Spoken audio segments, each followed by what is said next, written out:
Debit this, credit that. Every entry, two sides. Sound like accounting's most confusing rule? It doesn't have to be.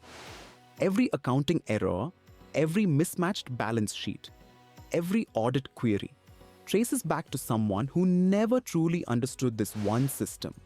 Learn it now, and the whole subject becomes clearer. Here is the core idea. Every transaction has two effects, always. Money doesn't appear or vanish. It moves. You buy a laptop for 50,000 cash, your asset goes up, your cash goes down. One event, two sides. That is double entry. The accounting equation, assets equal liabilities plus equity, must stay balanced after every single entry, always. Laptop purchase, or 50,000. Equipment account, debit or 50,000. Cash account, credit or 50,000. Total debits equal total credits. The equation holds. Nothing is invented. Value just moved from your wallet to your asset column. Now, what do debit and credit actually mean? Forget left and right for a second. Think in terms of what increases. Assets and expenses increase on the debit side. Liabilities, equity, and revenue increase on the credit side. That's it. This one table replaces hours of confusion. Have you been memorizing rules without this anchor? That's why it felt hard. Assets increase, debit, decrease, credit. Liabilities increase, credit, decrease, debit, revenue, credit to grow.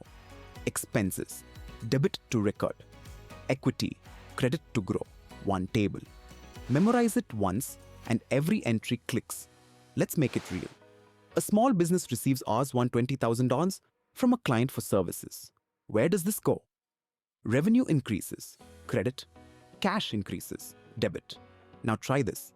The same business pays Rs $8,000.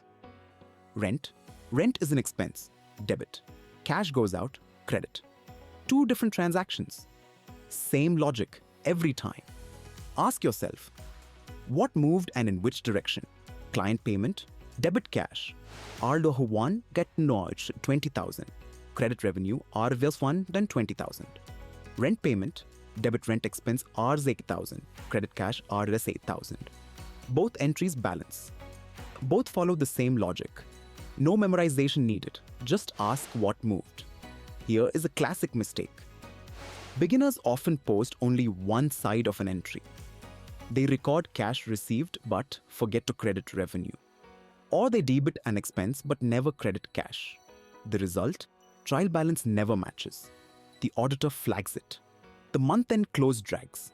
The trick is this. Before you post any entry, ask yourself, have I touched exactly two accounts? Do my debits equal my credits?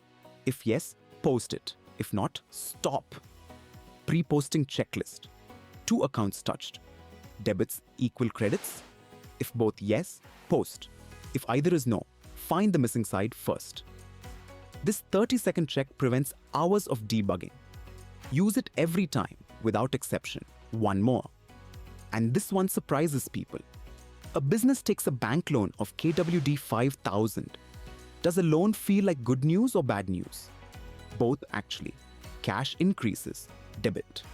Liability increases, credit. Your assets grow. So does what you owe. Double entry captures the full picture in one entry. That is why this system has been trusted for over 500 years. It doesn't lie. Loan received, debit cash KWD 5,000.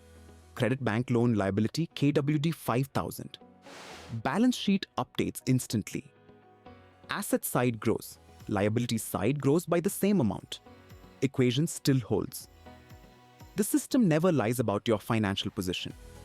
Here is your one rule to carry forward. Every transaction moves value, never destroys it. Identify the two accounts.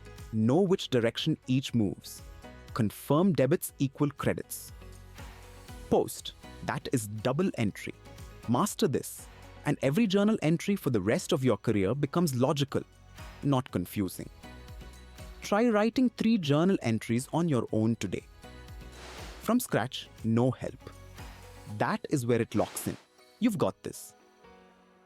Next up, how the trial balance catches errors before they reach your balance sheet.